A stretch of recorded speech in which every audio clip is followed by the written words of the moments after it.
我哋特別開發咗 DSE 中文12篇範文溫習 App， 裡面有好方便嘅詞解對照功能，亦都收錄咗過千條問題。如果你由今日開始每日玩一玩個 App， 5分鐘10分鐘，我寫包單，你出年 DSE 份中文卷，詞解語譯10幾分一定會攞到足。大家可以去 App Store 或者 Google Play 搜尋 DSE 中文，見到有皇冠就係呢隻 App 啦。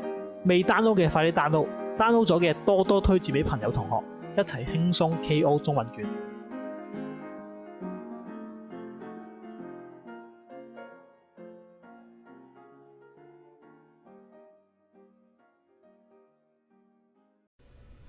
各位同學，今日會講2019年嘅中文閱讀。咁2019年咧係香港特別嘅一年。呢一年之後咧，城市嘅命運就徹底被改變。4月開考嘅呢份卷咧，亦都好似預示緊2個月之後嘅發展咁樣樣。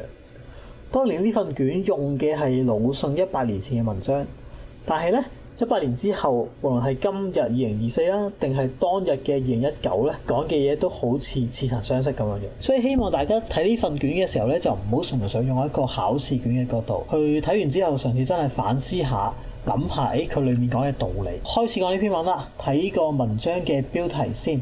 標題係魯迅嘅聰明人和傻子和奴才。咁之前咁多年啲文章，大家可能都唔會知邊個嘅。不過講到魯迅，應該點都會學過噶嘛。IQ 精神啦，學過長林嫂啦，或者係狂日記啦，呢啲嘅文章其實我哋都知魯迅係一個好反封建，亦都好批判時弊嘅人嚟嘅。咁所以睇到呢度咧，就希望大家有個底先。再嚟啦，聰明人和傻子和奴才就好明顯講緊3類人啦。咁我哋熟悉魯迅嘅時候就會知道，佢應該都係啲諷刺嘅文筆，應該都係呢3個人應該講緊3類唔同嘅喺現代社會嘅人啦。然之後我哋就睇睇個問題，睇下喺個問題裏面有冇啲乜嘢嘅端倪，我哋可以了解下呢篇文先。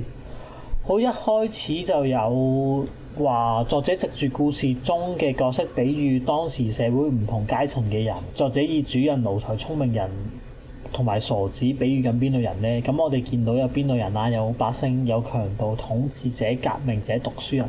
睇到呢一堆字都知道一定係同社會改革有關嘅。去到第8題，本篇是寓言啦，佢都話咗俾你聽啦。故事中奴才居住嘅破小屋比喻係啲乜嘢？傻子想為奴才開一扇窗，又比喻緊啲乜嘢？咁應該到時就會好容易睇到嘅。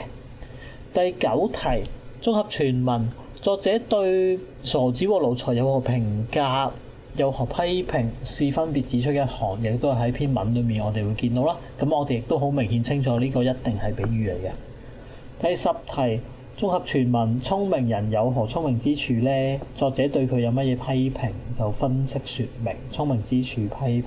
好明顯就個故事就未同我哋講咩故事嘅，不過我哋知道每個故事嘅人物性格亦都係象徵緊某一啲嘢嘅。因為呢篇文呢就比較短啊，而我就唔由最尾嗰段開始睇起，因為咧我哋喺最尾嗰段睇起咧，其實我哋真係唔知佢做緊乜嘅，佢唔似其他文咁樣會好直接，即係最尾嗰段會畫公仔畫出腸嘅，咁所以就由頭睇到落尾啦。而呢份卷亦都相對短啊。第一篇寫咗背景，佢都驚你唔明，都話埋俾你聽啦。呢篇文章係魯迅喺1925年創作嘅寓言故事，當時中國面對內憂外患。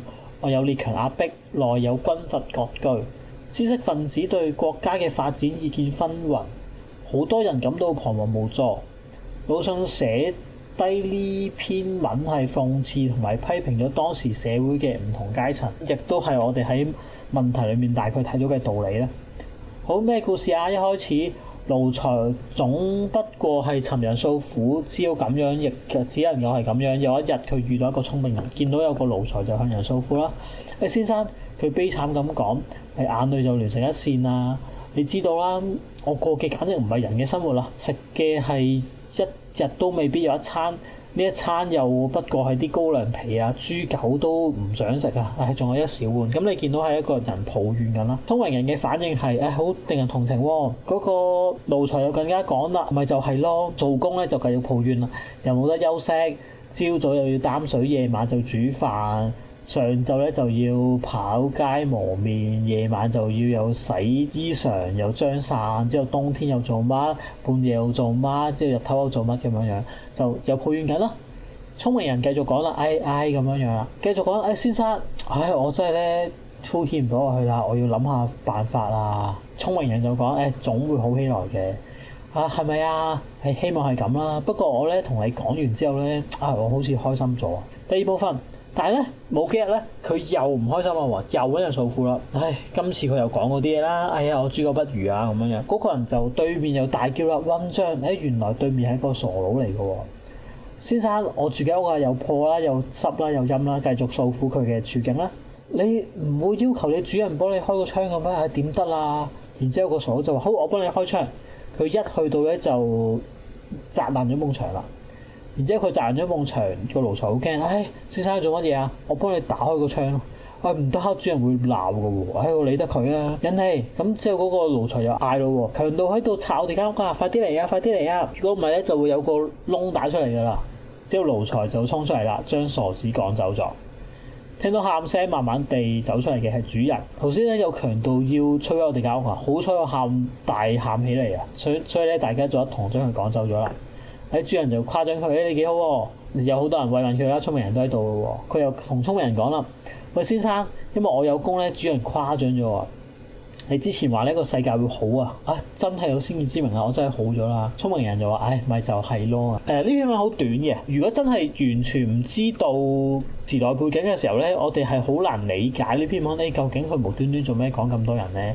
咁但係如果我哋睇翻前面嘅嗰一段解說嘅時候咧，即係有多少少嘅 sense， 有多少少嘅意識，我哋就會好容易同現實處境去勾連。咁就算真係唔明啦，我哋睇睇佢個問題咧，你又發覺佢都真係驚你唔明喎，所以咧佢都好畫公仔畫出腸咁樣講咗啲好明顯嘅俾我哋聽嘅。睇睇個問題啦，呢度佢第一題咧已經叫你去配對，究竟唔同人象徵緊啲咩咧？